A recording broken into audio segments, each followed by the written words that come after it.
Dear students, today's topic of my lecture electromagnetic induction part 2. Part 1 as I already uploaded on my YouTube channel. Please refer it.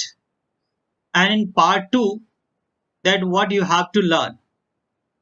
You see here first we explain Lenge's law and law of conservation of energy means how the Lenge's law related with law of conservation of energy. Then methods of producing induced EMF. We have to take here the three methods. First one by changing magnetic field. Second by changing the area of the coil, which is also known as motional EMF. And third one by changing relative orientation of coil with magnetic field. Then we explain eddy currents, and after that in recapitulation you have to solve multiple choice questions, apply the concepts and then solve MCQs. So first we explain Lenge's law and law of conservation of energy means how it is related to the conservation of energy. So what is actual Lenge's law? And that Lenge's law you can understand first like that. In 1834, German physicist Heinrich Friedrich Lenge deduced a rule known as Lenge's law, which gives the polarity of the induced EMF. So this is the background of the Lenge's law. Now how you can define the Lenge's law? According to this law, the polarity of induced EMF is such that it tends to produce a current which opposes the change in magnetic flux that produces it. Let us see how this law is justified. So we have to take one coil and bring a bar magnet with its north pole towards the coil. Then you see that what happens. See the figure 2. In figure 2, let north pole of the magnet is approaching a loop as you see in figure 2. Then what happens? Then magnetic field lines they passes through the loop, and more number of magnetic field lines passes through the loop, due to which increase the magnetic flux through the loop and therefore induces a current in the loop. And you can see here when the north pole is approaching towards the loop, then what happens? Then in this loop a current is induced and the direction of that induced current is anti-clockwise. Then this phase of the loop that becomes north pole, and then it opposes the motion of the magnet which is approaching towards loop with its north pole. Now you can see in the figure 1 here, we know that the loop which acts as a magnetic dipole with a south and north pole, and its magnetic dipole moment is always directed from south to north. So as I explained you, when the north pole of the magnet approaching towards the loop, then the upper face of the coil in which the current induces, that is anti-clockwise. Then a north pole is developed which repel the motion of the magnet which is approaching towards the loop with its north pole. Then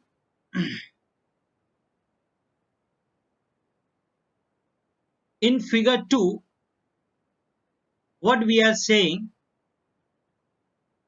that the current which induces in the loop that must be anti-clockwise, and that can be understand like that by the curved straight right hand rule, which you can see in figure number 1. And if the magnet moves away with its north pole from the loop, then the current will again be induced in the loop. Now, however, the loop will have south pole facing the retreating north pole. That is the north pole which is moving away from the loop. Obviously, when now the current which is developed is clockwise, then the upper phase that becomes south pole, and that again opposes the motion of the magnet. In that case, the force of attraction is there between the loop and magnet, but the magnet with its north pole moving away.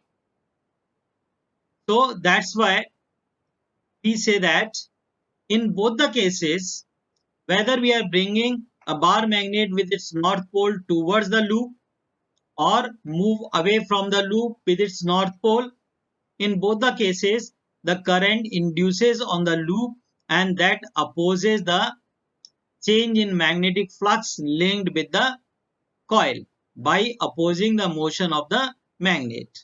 In first case, when the bar magnet with its north pole move towards the coil, then increase in magnetic flux linked with the coil, and the current which induces, that is anti-clockwise. When the bar magnet with its north pole move away from the loop, then the current induces clockwise and the south polarity is developed.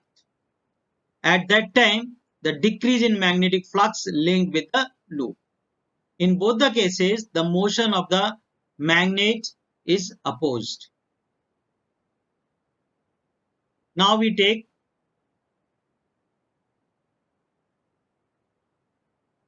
some cases of the Lentz's law, that we are saying that we have to sum up the Lentz's law in the following form. You understand it very carefully. Very important concepts are here. So you see that there are four diagrams are here. One is figure 1, figure 2, figure 2a, figure 2c. Right? That you can understand like that. Whatever I explained in the Lentz's law, the two parts are there. One is when the magnet with its north pole moving towards the loop. Another one is when the magnet with its north pole move away from the loop. So in 2 points we have to sum up Lentz's law. So first one, you see that when a magnet initially distant from the loop, then no magnetic flux passes through the loop. Means the magnet is far away, or magnet and loop both are at rest. At that time, no magnetic flux passes through the loop. As the north pole of the magnet moves, you see that the figure 2, at the north pole of the magnet moves towards the loop with its magnetic field directed inward. You see that here in the figure 2a. And the flux through the loop, that increases because more number of magnetic field lines they passes through the loop.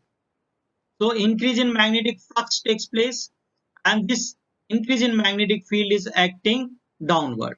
You see that figure number 2a and figure 2. Now to oppose this increase in magnetic flux, the current which induced in the loop, you see that here the current is induces, that is in anti-clockwise direction. Then it will set up its own magnetic field, which is known as induced magnetic field, and that induced magnetic field is in upward direction, as you see that figure 2a, as well as you can also see the figure 2c. Here what happens in figure 2c, the magnet with its south pole that move towards the loop. So in that condition, the current developed in the loop is clockwise. So here the direction of the current is clockwise, and that phase becomes south pole. So in that condition, the magnetic field is upward, but induced magnetic field is downward to oppose the increase in magnetic flux linked with the loop. The curled straight right hand rule that tells us that whether the current I is clockwise or anti-clockwise. So here you see that figure 1. In figure 1 you can see that the position magnet is moving with its north pole towards the loop. So the current which is developed, that is anti-clockwise. Similarly, when the bar magnet you bring with its south pole towards the coil, then apply the same curled straight right hand rule. In that condition, the current which induces, that is clockwise. You can see here the figure 2c. So this is the explanation when the bar magnet with its north pole moving towards loop, and how the induced current that opposes the change in magnetic flux. Now we take the second case. In that case, what happens? The magnetic flux that is developed because of the induced current, that we are saying B induced, always opposes the change in magnetic flux of magnetic field, but induced EMF is not always in opposite direction to the magnetic field. For example, you take, if the magnet is pulled away, you can see that the figure 2. If the magnet is pulled away with its north pole from the loop, then what happens? Then the magnetic flux phi v is still downward. See figure 2a, through the loop, but it is now decreasing. When moving away from the loop with the bar magnet with its north pole, then what happens? Number of magnetic field lines, they starts decreasing to cross loop. That's why the magnetic flux also decreases. Then the magnetic flux of the induced magnetic field must be downward inside the loop. See that the figure this, to oppose the decrease in the magnetic flux due to the magnetic field. Thus, induced magnetic field and the magnetic field are in the same direction, as you can see in figure 2b. And if we move away with the south pole of the bar magnet from the loop, then in that condition you can see the figure 2d, the situation like that. When a bar magnet with its south pole move away from the loop, then the magnetic flux linked with the loop decreases. In that condition, decrease in magnetic flux due to the magnetic field acting upward, and induced magnetic field due to the induced current is also acting in upward to oppose the magnetic flux due to the magnetic field. So that's why we say that the induced magnetic field is not always in opposite direction to the applied magnetic field. So this is about Lange's law and its explanation. Now here you see that one video, and that will explain you that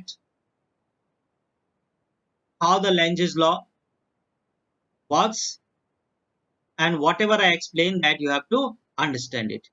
Here the bar magnet with with its north pole moving towards the coil.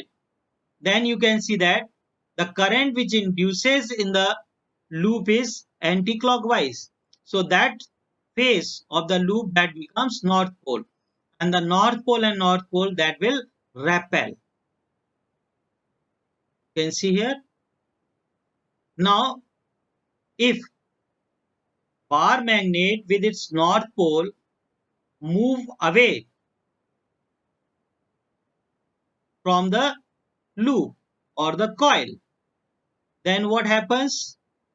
Then here in the coil or the loop, the current should be a clockwise.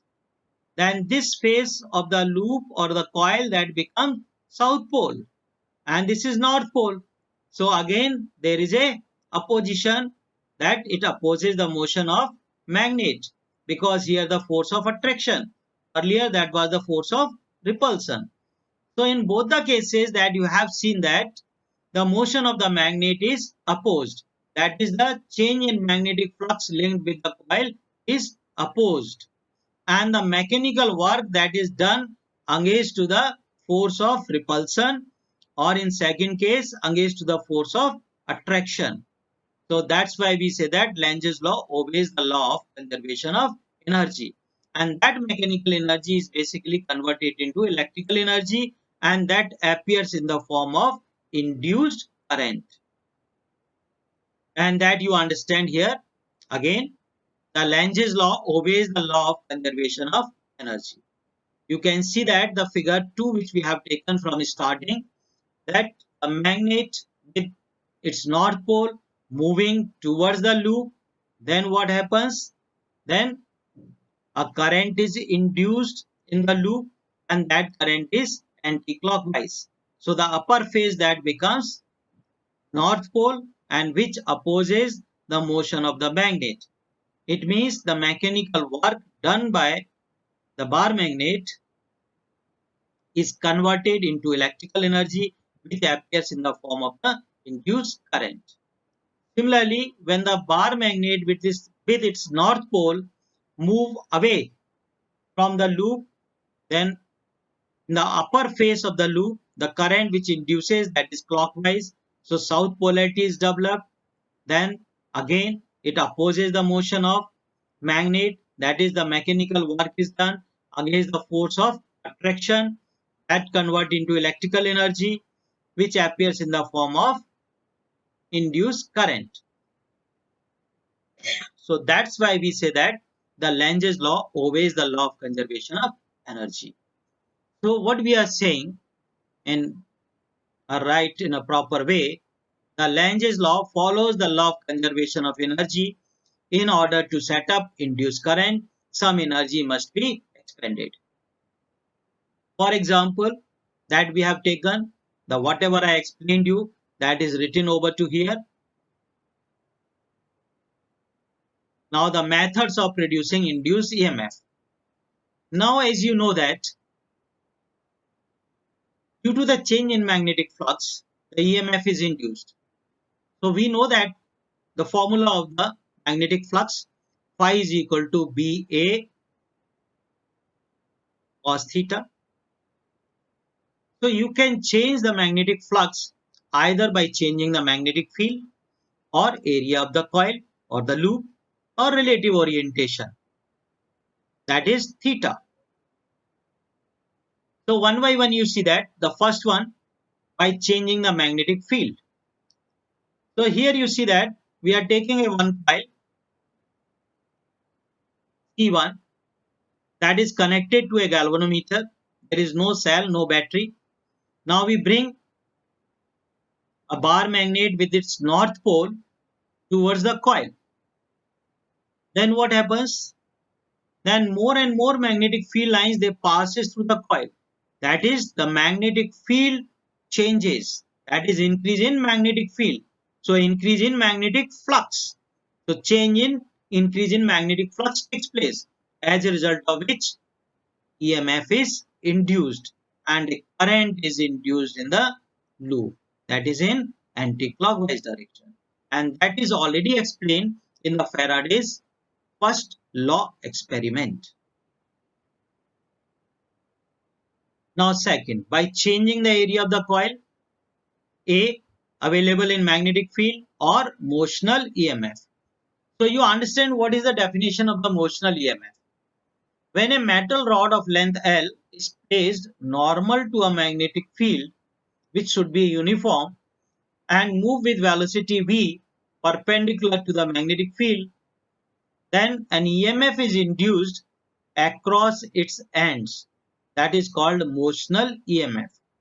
And the expression for the motional EMF is E equal to BLV. Let us see. We have to prove it whether this expression comes or not. So when the metal rod which you are taking that move with velocity v, then the loop which we have taken in the magnetic field, its area gets changed in magnetic field. So that's why the magnetic flux changes and then an EMF is induced. And that induced EMF is known as motional EMF, and whose value is E equal to BLV. So you see here we have taken one loop that moves inside the magnetic field. So its area gets changed. And this magnetic field which you have taken, that is perpendicular to the plane and uniform. So here you see that the another diagram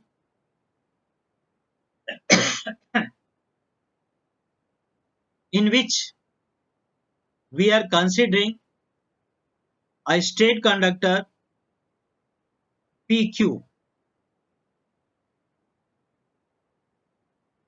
is PQ moving in uniform and time independent magnetic field.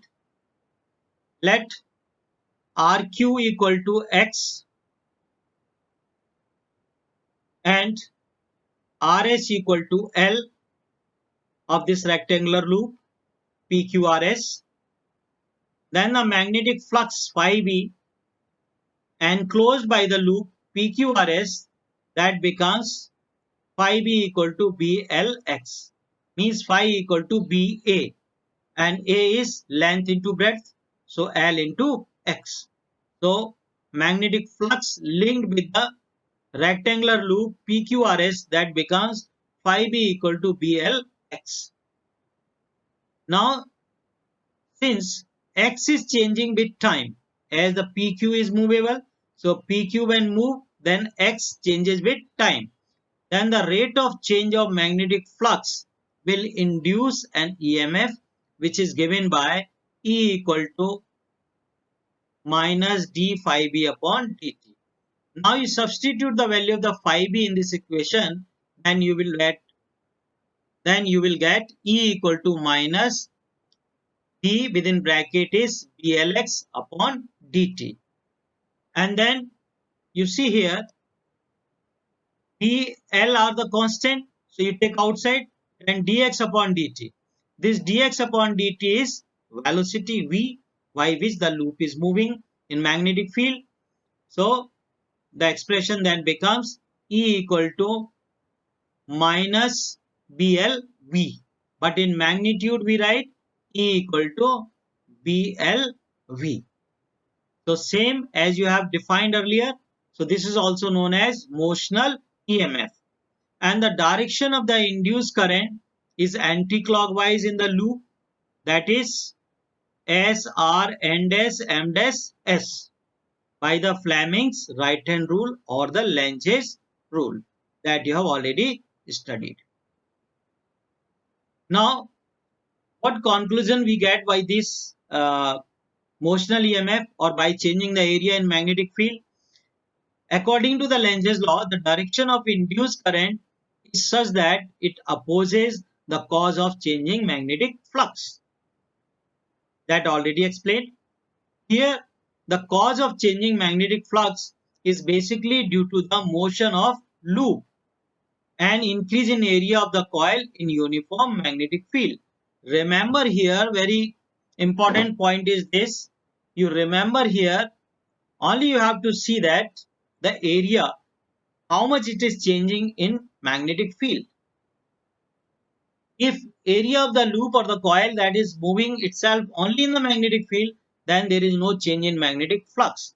Either it is coming out from outside or moving from magnetic field to away. In that condition, the change in magnetic flux linked with the loop and the area changes. Therefore, this motion of the loop is to be opposed so that the current is itself such that by the Fleming's left-hand rule, the conductor arm PQ experience the force to the right where the loop is trying to move to the left. The loop is moving towards left and the force is acting in opposite direction. And that we can explain by the Fleming's left-hand rule or by Lentz's law. Against this force, the mechanical work is done, which is converted into electrical energy, which appears in the form of the induced current that we have already explained. Now, you just note it, very important point. If the loop is completely inside the boundary of the magnetic field, then there will not be any change in magnetic flux. Just 2 minutes before I explained this thing. And so there will not be induced current in the loop. In so many conceptual problems, such type of the diagrams given and they asked you what is the induced current. So be careful, note down this point carefully, understand the concept very carefully. Okay. Now what is Fleming's right hand rule? So you understand it like that. When you stretch first finger, that we say that forefinger, center finger and thumb of right hand, all are mutually perpendicular. Then forefinger, that is the first finger, that represents the direction of magnetic field, and the central finger that represents the direction of the induced current, and thumb, the stretched thumb, that represents the direction of force, that is direction of motion. So by this right hand rule, you can find out the direction of induced current, or you can also find out by using the Lentz's law. Now the third method, by changing the orientation of the coil in magnetic field. That I already told you that phi equal to PA cos theta or phi B equal to PA cos theta. So you have already changed the magnetic field, already changed the area of the coil. Now the third factor is by changing the orientation of the coil in magnetic field. So if we say that here, if we change the relative orientation of the loop with magnetic field, here the loop is taken here, this is the loop, and the B is the uniform magnetic field, and this is the axis of the loop as the loop rotates with its angular velocity omega, and PQRS is the loop and N cap is the normal drawn onto the loop, which makes an angle theta with magnetic field. So as the loop changes, then the theta gets changed. So if theta gets changed, then the change in magnetic flux takes place, and change in magnetic flux takes place, then an EMF is induced and hence a current is induced. Now you see here that we know the formula phi B equal to NBA cos theta, where N is the number of turns of the loop or the coil and omega is the angular velocity. If we say that at time t, the angular velocity omega equal to theta upon t and theta equal to omega t. And we are assuming that at t equal to 0, the loop is assumed to be perpendicular to the magnetic field, that is the angle theta equal to 0 degree. So when you substitute here the 0, then cos 0 is 1, then you will get phi b equal to NBA, that is maximum change in magnetic flux. Or in terms of the angular velocity, you can write phi b equal to NBA cos omega t. Now you differentiate it with respect to the time, and you will get d phi b upon dt, because for finding the induced EMF, the flux or the magnetic flux changes with respect to the time. So that's why we differentiate this equation with respect to the time. So that is d phi b upon dt equal to cos omega t's differentiation is minus omega sine omega t. So minus NBA omega sine omega t. But induced EMF is equal to E equal to minus d phi b upon dt. So when you substitute here, so it comes minus E, minus minus get cancelled. Finally, you will get E equal to NBA omega sine omega t. Now, E will be maximum when sine omega t equal to 1. That is sine theta equal to 1 is maximum value. So E equal to E naught sine omega t, where E naught is NBA omega. When you put value here sine omega t equal to 1, in case of the maximum EMF, then you will get maximum EMF E naught equal to NBA omega. So expression becomes E equal to E naught sine omega t. Now this is very important relation which you are getting.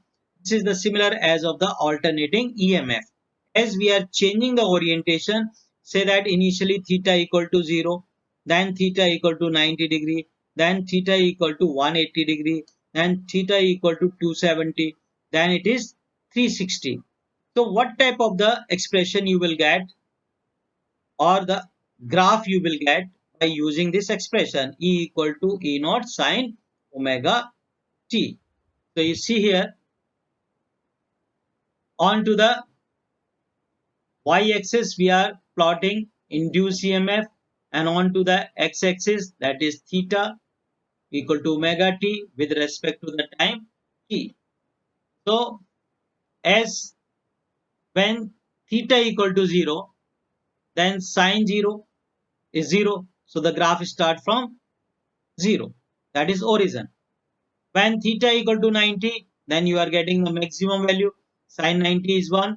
Then E equal to E naught, which is equal to NBA omega. Then further 180, then 270, then 360, like that. So you are getting by the expression E equal to E naught, such type of the graph, and that is the alternating EMF. Similarly, if we say that in terms of the cosine function, so E equal to E naught cos omega t, substitute the same value, that is theta equal to 0, but cos 0 is maximum, that is 1, cos 0 equal to 1, that is the maximum value. So here you will get the graph that starts from the maximum value. See that here. So this is cosine function, this is sine function. So in both the functions you are getting the graph in which the magnitude changes as well as direction changes periodically, and this concept that we have to use in the principle of AC generator. Now the eddy currents. Eddy currents are also the induced currents, and they are in the circulating form of the loop. So that's why we say that the induced circulating currents produced in a solid metal due to the change in magnetic flux in the metal are called eddy currents. So basically the eddy currents are the induced currents, and they are produced on the metal surface, that is solid metal surface, by changing the magnetic flux, and they are in the form of circulating. You can see here they are in the form of the circulating. So induced EMF which is developed onto the solid metal plate. Now what are the advantages of the eddy currents? So many advantages. So 4 advantages are written over to here. That is, the eddy currents, they are used in the magnetic braking system, in trains, in electromagnetic dampings, in induction furnace, in electric power meters. So in magnetic braking in trains, strong electromagnets that are situated above the rails in some electrical powered trains. When the electromagnets are activated, the eddy currents induced in the rails opposes the motion of train. As there are no mechanical linkage, the braking effect is smooth. But ideally, some losses are takes place. And second one is electromagnetic damping. Means certain galvanometers have a fixed core made of non-magnetic material. When the coil oscillates, then eddy currents generated in the core opposes the motion and bring the coil to rest quickly. And the third one is induction furnace. Induction furnace can be used to produce high temperature and can be utilized to prepare alloys by melting the constituents metals. A high frequency alternating current pass through a coil which surrounds the metals to be melted, and eddy currents generated in the metals produce high temperature sufficient to melt it. Fourth, electric power meters. The shiny metal disc in electric power meters, that is analog type, not in digital type, right, rotates due to the eddy currents, and the eddy currents are induced in the disc by magnetic field produced by sinusoidally varying the current in a coil. So due to which the eddy current develops.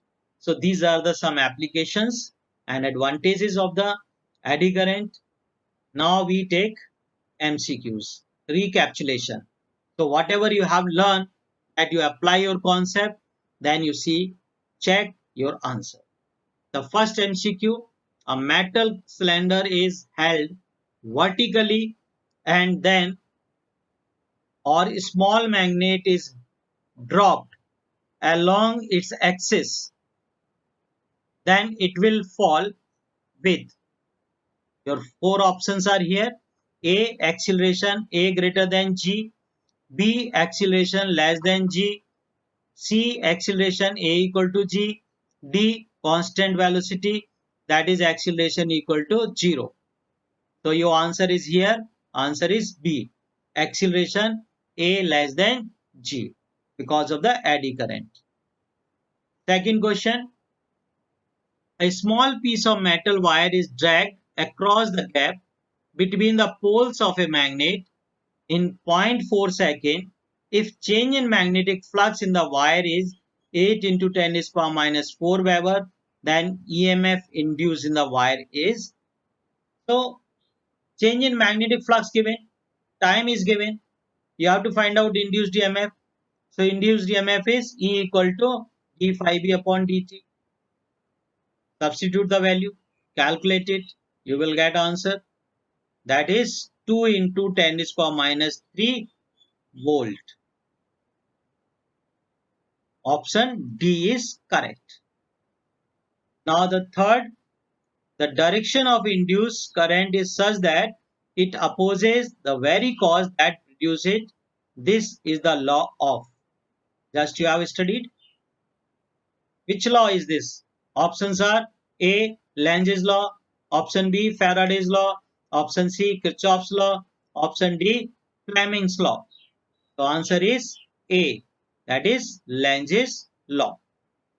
Now the fourth question,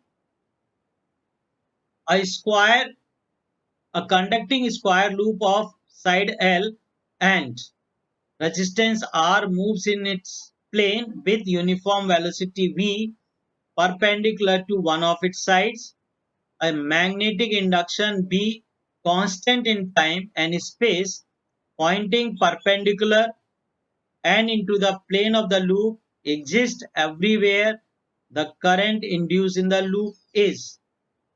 You see the diagram and tell that whether the current is induced in the loop, and your options are A equal to BLV upon R clockwise, B is BLV upon R anti-clockwise, C option 2 BLV upon R clockwise, and D option is 0. So you whatever you learn, you apply your concept, then you check your answer, You see that this loop is moving itself in the magnetic field. There is no change in area. So that's why current induced in the loop is 0. No current is induced. So answer D is correct. Now the answer 5. A conducting square loop of side L and resistance R moves in its plane with uniform velocity V perpendicular to one of its sides. A magnetic induction B constant in time and space pointing perpendicular and into the plane at the loop exists everywhere with half the loop outside the magnetic field as shown in figure. Then induced current or induced EMF is half the outside the magnetic field. It means its area changes. So when area changes in the magnetic field, then a motional EMF is developed. And so answer is D, which is BLV. If you like my video, then like it, subscribe, press the bell icon. Thank you and have a nice day.